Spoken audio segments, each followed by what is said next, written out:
ग्रंथ साहिब जी महाराज दे च आए अनेक भगत जिन्हां विचों श्री जयदेव जी महाराज दा अपना एक खास स्थान है। अनंत भगतां दी बाणी अनंत भाषावां विच गुरु ग्रंथ साहिब जी महाराज दे दर्ज है, चूंकि भगत देश दे वख-वख प्रांतां नाल संबंध रखदे सन।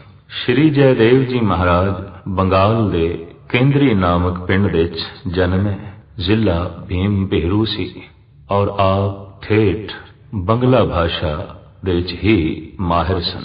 विद्या आपने संस्कार चूंकि ब्राह्मणां दे सन संस्कृत दी हासिल कीती और संस्कृत दे महान पंडित बने। समस्त देश दे विच आपने भक्ति भाव दियां लहरां छड़ियां। आप गृहस्थी सन। आप दी पत्नी दा नां पद्मावती सी। समस्त तीर्थां ते रटन करदे आया प्रभु भक्ति दे गीत गांदे आया लोकाई नूं रब नाल जोड़दे रहे। चूंकि आप बंगाल दे वसनीक सन ते बंगाल दे लोकी गीत संगीत नाल बहुत प्यार रखते ने। विरासत चो मिलिया सी गीत ते संगीत। आप दा एक महान ग्रंथ है जिस ग्रंथ दा नाम भी है गीत गोविंद। कहंदे ने ये रोज उठ के गीत गोविंद दी छंदाबंदी करनी लिखना ये आप दा रोजमर्रा दा कर्म बन चुकिया सी। इस ग्रंथ नूं आपने लिखिया है महाराष्ट्र दे शहर पंढरपुर दे विच। कहंदे ने एक दिन ऐसा होया जद ग्रंथ संपूर्ण होण ते आया है तां आप दी लिखण शक्ति कुंद होंदी गई। जदकि पंढरपुर दे महाराजा ने आले दुआले दी तमाम संगतां नूं भगत प्रेमियां नूं ਇਹ कहला भेजा सी कि पूर्णमाशी वाले दिन विठल दे मंदिर दे विच गीत गोविंद नाम दे ग्रंथ दा प्रकाश होवेगा और इस दे गीत जो भगती रस नाल भरे हुए ने संगतां नूं भगवत प्रेमियां नूं सुनाए जाणगे। पूर्णमाशी दे विच सिर्फ 2 दिन रह गए। गीत गोविंद दे भी सिर्फ 2 छंद रह गए। लेकिन आज सारा दिन मेहनत करके आप लिखण दी कोशिश करते रहे, लेकिन जयदेव दी दिमाग दे चों कोई गीत दी लैन ना आई ते कलम लिखण दे असमर्थ हुई। भाई साहब भाई गुरदास जी इस प्रसंग नूं अपनी पौड़ी विच इंज कलमबंद करदे ने। प्रेम भगत जयदेव कर गीत गोविंद सहज धुन गावे लीला चलित वखाण दा अंतर जामी ठाकुर भावे पर अखड़ एक ना आवड़ो बन पुस्तक संध्या कर आवे। रोज निता प्रति अमृत वेले उठ के ग्रंथ नूं नाल लै जांदे सन। नदी तट ते इशनान करन तो बाद अपने रोजमर्रा दे नितनेम तो फारग होके लिखदे सन और जद काफी लिख लैंदे सन ते जद थक जांदे सन तां आप इस गीत गोविंद नाम ग्रंथ नूं सिर ते चुक के घर लियाउंदे सन और रोजमर्रा दे कर्म विच मशगूल हुंदे सन। लेकिन अज निराश लोटे। अज पंक्ति नहीं बनी। गीत गोविंद नूं संपूर्ण करना है पर दिन भी सिर्फ एक रह गया और गीत गोविंद विच सिर्फ 1-2 पंक्तियां ही रह गईयां जो श्री जयदेव दे दिमाग विच उभरदियां नहीं और कलम लिखण विच असमर्थ है। ऐसी ये कोई गैबी लीला वरती। निराश होके जद घर लौटे ता आपनी पतिव्रता सुपत्नी पद्मावती ने पूछया कारण। ता जद सारा कारण दसिया तो पति दे दुख विच पत्नी भी शामिल हुई। और यह हकीकत है जद कोई महान दार्शनिक महान कवि किसी उलझन विच फसदा है और उस तो किसी समस्या का समाधान नहीं होंदा या उसके दिमाग दे चों गीत दियां लहरां नहीं निकलदियां तां जिहड़ियां उस वक्त पीड़ा ते तकलीफ दर्द उसके हिरदे विच पैदा होंदा है ये ओ कवि ही जानदा है। ये ओ ही दार्शनिक ही जानदा है। तो काफी दुखी ते चिंतातर मन नाल रात नूं सौ गए। अज जैसे सवेरे उठे ते आपने रोजमर्रा दे कर्म दे मुताबिक ग्रंथ चुकिया पर पत्नी ने आख्या नहीं तुसी पहले जाओ नदी तट ते इशनान करो। रोजमर्रा दे ब्राह्मण दे जिहड़े कर्म ने उन्हों निभाओ, प्रभु भक्ति करो, नितनेम करो, फिर इस ग्रंथ नूं लिखण दी कोशिश करो। ओ गैबी शक्ति रखण वाले परिपूर्ण परमात्मा आप बख्शिश करनगे, आप रहमत करनगे। कहंदे ने पत्नी दी ये गल मन चिंतातुर मन दे नाल श्री जयदेव नदी तट की तरफ जा रहे ने, सोचदे होया कि कोई लैन कोई पंक्ति दिमाग दे चों उभरे, पर कुछ उभरदी दिखाई नहीं देंदी। अज हिरदा ऐसा अमावस की रात बनिया होया है जिहदे च कोई चमकदा होया मामूली जिहा तारा भी नहीं, सियारा भी नहीं। कहंदे ने इधर जयदेव रुखसत होए नदी तट की तरफ। भाई साहब भाई गुरदास जी कहंदे ने गुण निधान घर आए के भगत रूप लिख लेख बनावे। जयदेव का ही कोई रूप धारण करके जयदेव दे घर आया ते गीत गोविंद दियां दो पंक्तियां लिख दित्तियां, सुनहरी स्याही दे च लिखियां, जबकि सारा ग्रंथ काली स्याही दे च लिखिया। लिखदे होया जद पद्मावती ने वेख लिया तां ओ भजी होई आई ते कहण लगी रस्ते च ही वापस आ गए। इशनान नहीं कीता, नितनेम नहीं कीता, बंदगी नहीं की थी, तां जयदेव जो वास्तविक गुण निधान प्रभु आप सन कहण लगे पंक्ति फुर गई सी, लिखण लई वापस आ गया। ग्रंथ संपूर्ण हो गया, ग्रंथ मुकम्मल हो गया। गीत गोविंद संपूर्ण करके अलोप हो गई ए अगम्मी शक्ति। पद्मावती भोजन बनाने दे चलीन। इतनी देर दे श्री जयदेव जी महाराज नदी तट तो इशनान करके वापस आए। गोविंद गोविंद दी धुन गीत अलापदे हैं। घर विच प्रवेश होंदियां की देखदे ने, पत्नी भोजन छक रही है ते जयदेव कहंदे ने मैं ब्राह्मण होके कुछ दिन नित दे कर्म भुल गया सी, पर तू भी भुल गई। मैनू खिला के ही तू खांदी होंदी सी, अज की हो गई? बहुत भुख लगी। कहन लगे नहीं, तुसी ग्रंथ संपूर्ण कीता ना, थानू बहुत खुशी हुई सी ते उस खुशी खुशी च मैं थानू भोजन छकाया है, पर हुण खुशी इतनी प्रबल है कि थानू छकिया होया भोजन भी याद नहीं रहा। जयदेव सुन के दंग रह गया है, मैं भोजन छकिया और गीत गोविंद संपूर्ण हो गया है। हाँ संपूर्ण हो गया है, तुसी खुद ते कहा। और वो दो लाइना तुसी सुनहरी स्याही दे नाल लिखियां ने, मैं खुद वेखियां ने। भजे हुए जयदेव गए, ग्रंथ नू खोलदे ने, वाकई ग्रंथ संपूर्ण दो पंक्तियां सुनहरी स्याही नाल लिखियां हुई ने। अखर पर प्रतीत कर होए विस्माद ना अंग समावे। जैसे उस पंक्ति नू पढ़दे ने विस्माद घर दे चले गए, आश्चर्यता ते रहस दे लीन हो गए। एकदम आप ते सरूर तारी होया। अरदास कीती, हे त्रिभुवन धनी, हे परिपूर्ण परमात्मा, तू मेरे दिमाग दे च ही थोड़ी शक्ति पा देंदा कि मैं आप लिख लेंदा। ये खेचला तुसी क्यों कीतियां? तां कहंदे ने अलहाम होया, आकाशबाणी होई, अंतरात्मा बोली, जयदेव जान बुझ के असी तेरे दिमाग दे च ये कमी पाई, खुद लिखियां ताकि तेनू किधरे अहंकार ना हो जाए कि इतने वड्डे ग्रंथ दी रचना मैं कीती है, इसदा करता मैं।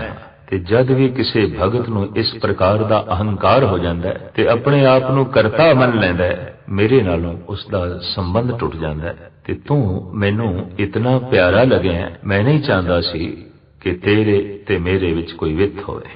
बार बार धनवाद दे नाल भरे जयदेव अश्कबार हो, बार बार सजदे विच होए, हे प्रभु लख लख तेरा शुक्र, अज पता चलिया जो मैं बोलदा वो तेरी शक्ति, जो मैं वेखदा वो तेरी शक्ति है, जो मैं चलदा ये भी तेरी शक्ति है, जो मैं करदा ये भी तेरी ताकत है, और जो मैं सोचदा हे प्रभु ये भी तेरी शक्ति है। वास्तविक मेरे रोम रोम दे तू ही काम कर रहे हैं, तू ही वसे हैं, तू ही रमिया है। श्री जयदेव जी महाराज दा ये गीत गोविंद नामक ग्रंथ भगतां दी दुनिया च बहुत ही प्रसिद्ध है, और इनू पढ़ पढ़ के भगत जन आनंद लेंदे ने। गीत गोविंद दे कुछ हिस्से बकायदा प्रकाशित हो चुके ने, और इन्हां गीतां विच भक्ति भाव ज्ञान वैराग सब कुछ दैवी गुण समो दिते ने भगत श्री जयदेव जी महाराज ने। गुरु ग्रंथ साहब जी महाराज दे आप दा एक संस्कृत दे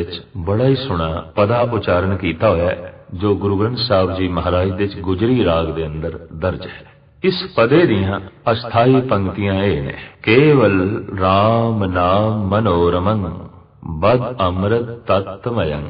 हे मन केवल राम नाम दा रमण कर ते उस दे ही अमृत स्वरूप दा पान कर। राम कौन, राम कैसा है, किस राम दा अमृत पान करिए, किस राम दा चिंतन करिए, किस राम दे सुरतलीन करिए।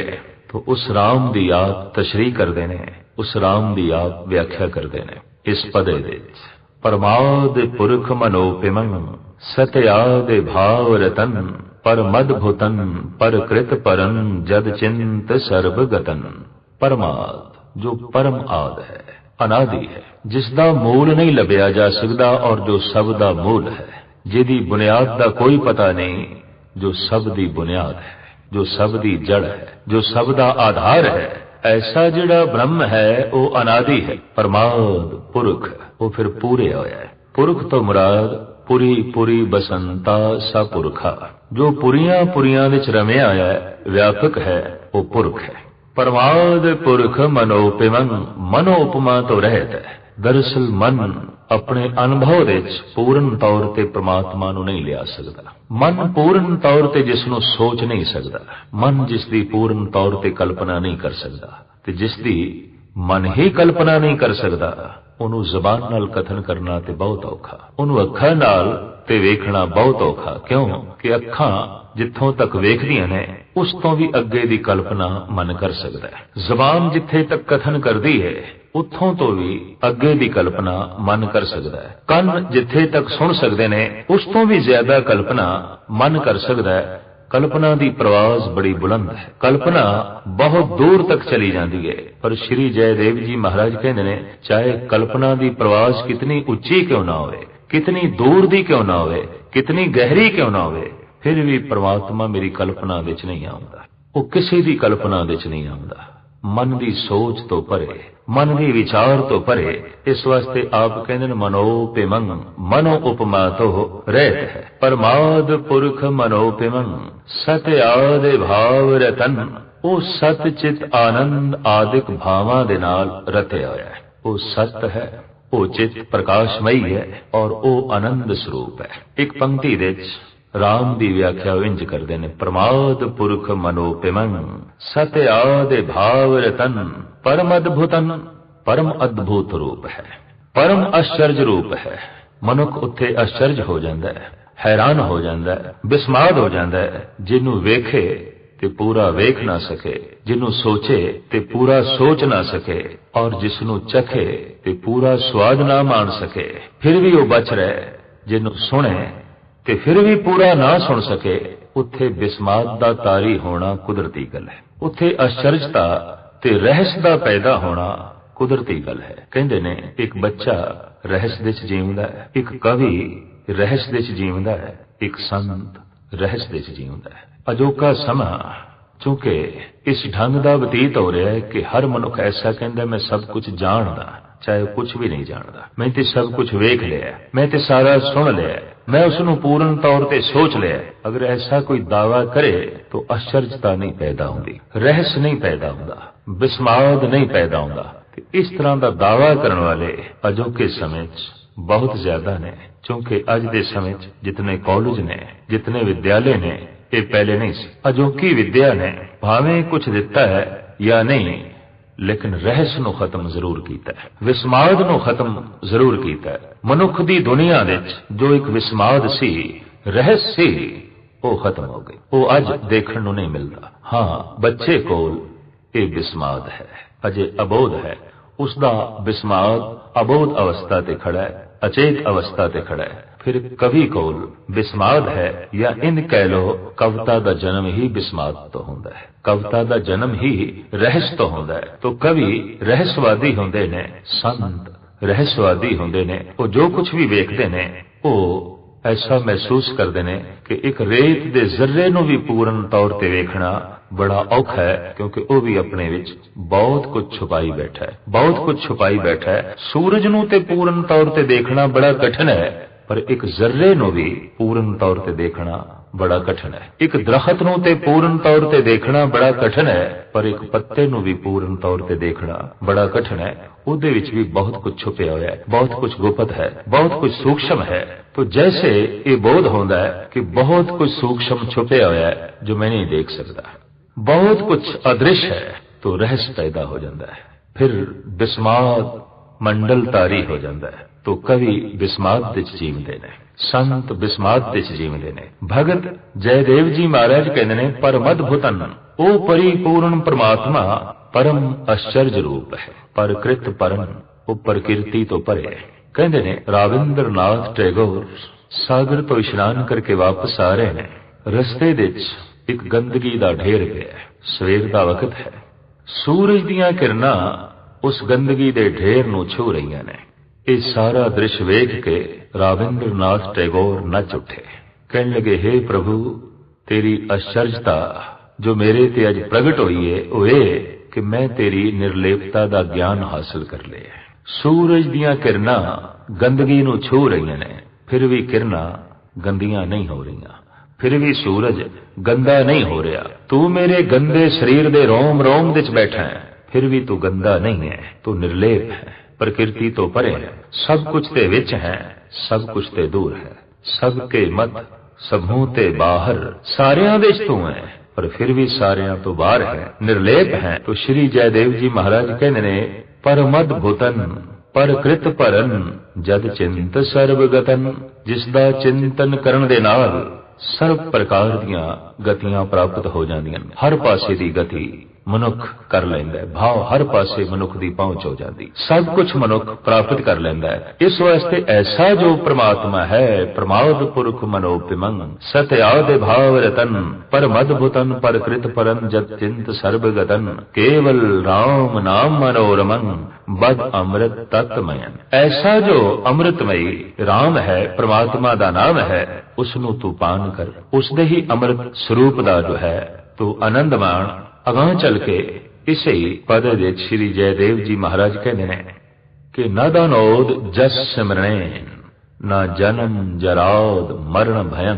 ਨਹੀਂ ਆਉਂਦਾ ਜਿਹਦੇ ਸਿਮਰਨ ਕਰਨ ਦੇ ਨਾਲ ਜਨਮ ਦਾ ਦੁੱਖ, ਮਰਨ ਦਾ ਦੁੱਖ ਤੇ ਬੁਢੇਪੇ ਦਾ ਦੁੱਖ। ਸਾਡੇ ਦੇਸ਼ ਦੇ ਰਿਸ਼ੀ ਮੁਨੀਆਂ ਨੇ ਇਹ ਤਿੰਨ ਦੁੱਖ ਬੜੇ ਪ੍ਰਬਲ ਮਨੇ ਨੇ, ਜਨਮ ਦਾ ਦੁੱਖ, ਮਰਨ ਦਾ ਦੁੱਖ ਤੇ ਬ੍ਰਿਧ ਅਵਸਥਾ ਦਾ ਦੁੱਖ। ਭਗਤ ਕਬੀਰ ਵੀ ਇਸ ਨੂੰ ਮੰਨਦੇ ਨੇ, ਜਬ ਲਗ ਜਰਾ रोग नहीं आया, जब लग काल ग्रसई नहीं काया, जब लग विकल बही नहीं बाणी, भज ले रे मन सारंग पानी। बुढ़े कोल तन ते है पर कुछ कर नहीं सकता, दिमाग है पूर्ण तौर ते सोच नहीं सकता, हथ पैर हैगे ने पूर्ण तौर ते कुछ कर नहीं सकते, चल नहीं सकते।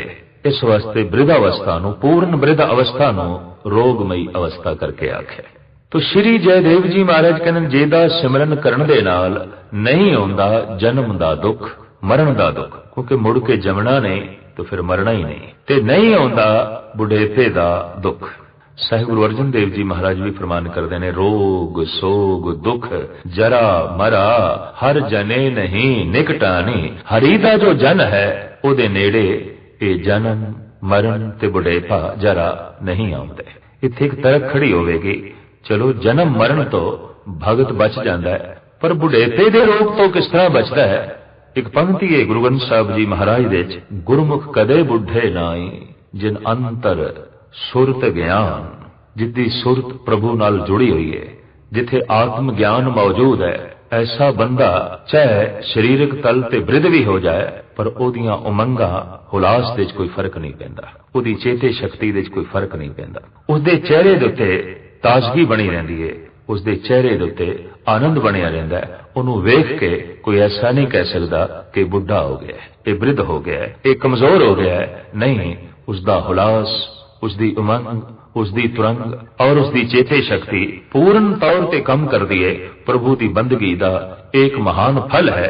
इस वास्ते आत्मदर्शी पुरुषों ने कहा है कि नाम सिमरन करने वाले दे कोल बुढ़ेपे दा रोग भी नहीं आंदा। रोग सोग दुख जरा मरा हर जने नहीं निकटानी। श्री जयदेव जी महाराज इस पावन पवित्र पदे दे फरमान करते हैं, नादानोद जस सिमरैन ना जन्म जराद मरण भयं इच्छस जमाद पराभयं जसवस सुकृत कृतन। जे तेनू इच्छा है ए बंदे कि तू जमा दा तिस्कार करे, जन्म मरण तो बचे, ता जस सुकृत उस परिपूर्ण परमात्मा दा जस गायन कर। जसवस सुकृत कृतन, शुभ कर्म कर ते परिपूर्ण परमात्मा दा जस गायन कर। भाव परमात्मा दा जो जस है यही सुकृत है, यही पूर्ण तौर ते शुभ कर्म है। इसनों तो करना, इसे एक शुभ कर्म तो अनेकां शुभ कर्म जन्म लेंदे ने। अगर ये एक शुभ कर्म नहीं तो फिर कुछ भी शुभ नहीं है। शुभ कर्म वो है जद हिरदा शुभ दे नाल जुड़दा है तो शुभ परमात्मा है, शुभ ईश्वर है। जदों शुभ दा चिंतन कीता जांदा है तो हिरदा शुभ हो जाता है। ते जैसे हिरदा शुभ होंदा है ऐसे ही मनुख शुभ चिंतक बन जाता है। वो हर एक दी शुभ कामना करता है, वो हर एक दा शुभ चिंतक बनता है। पर शुभ होए बिना शुभ चिंतक होना बहुत कठिन है। शुभ होए बिना शुभ कामना करनी बहुत औखी है। कामना मैलियां होंगियां और चिंतन जो है माड़ा ही जो है चलेगा। तो परिपूर्ण परमात्मा दा कल्याणकारी नाम, उसका जो शुभ कर्म है, उसका चिंतन ओ तो कर। इच्छस जमाद पराभयं जस्वस सुकृत कृतं भवभूत भाव समव्यं प्रसन्न परमन प्रसन्न मिरन। श्री जयदेव जी महाराज कहते ने जो त्रैकालदर्शी है और एक सार परिपूर्ण जो रमया होया है, व्यापक है, भवभूत भाव समव्यं, जो हुण भी है, पहले भी सी, अगां भी जो है होवेगा, जो हर समय मौजूद है। त्रैकालदर्शी है, भवभूत भाव समव्यं परमन प्रसन्न मिलन, जो अत्यंत प्रसन्न चित्त है, जो अत्यंत परम आनंद दे चलीन है। तो उसका ही कल्याणकारी जस उच्चारण कर। यही शुभ कर्म है, यही शुभ चिंतन है। अगां चल के श्री जयदेव जी महाराज फरमान करते ने, हर भगत निज नह केवला रिद कर्मणा बचसा। हरि दा भगत मन बाणी शरीर करके प्रभु नाल जुड़े हुए है। ऐसा जो हरि दा भगत है, हर भगत निज नह केवला रिद कर्मणा बचसा। जोगेन किंग जगेन किंग दानेन किंग तपसा। ऐसा जो भगत है जो मन करके शरीर करके बाणी करके प्रभु विच लीन है, ओदे सामने जग तुच्छ है, जोग साधना भी तुच्छ है। और ऐसे भगत दे सामने दान भी कोई मैंने नहीं रखता। भाव दानी तो भी वो भगत उच्चा है, जोगी तो भी ऐसा भगत उच्चा है, और जग करने वाले तो भी ऐसा भगत उच्चा है। गुरु ग्रंथ साहब जी महाराज की बाणी मनदी है कि इन्हां सारे कर्म कांडां तो भगत की जिंदगी उच्ची है। जोग जग लै फल तुम मानो, जो प्रभ जस बिरसरावे। जिथे भगत पहुंचे है उत्थे जोग जग की पहुंच नहीं है, दान की पहुंच नहीं है। ये सब कुछ तो उच्चा जीवदा है भगत। हर भगत निज नह केवला रिद कर्मणा बचसा। जोगेन किंग जगेन किंग दानेन किंग तपसा।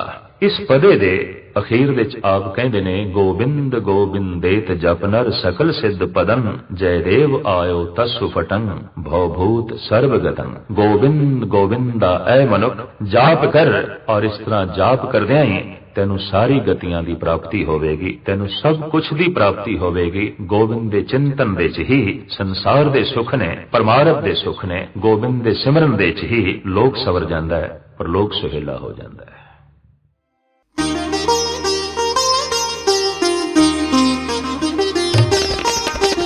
ज्ञान दासा ज्ञान दासा ज्ञान दासा ज्ञान दासा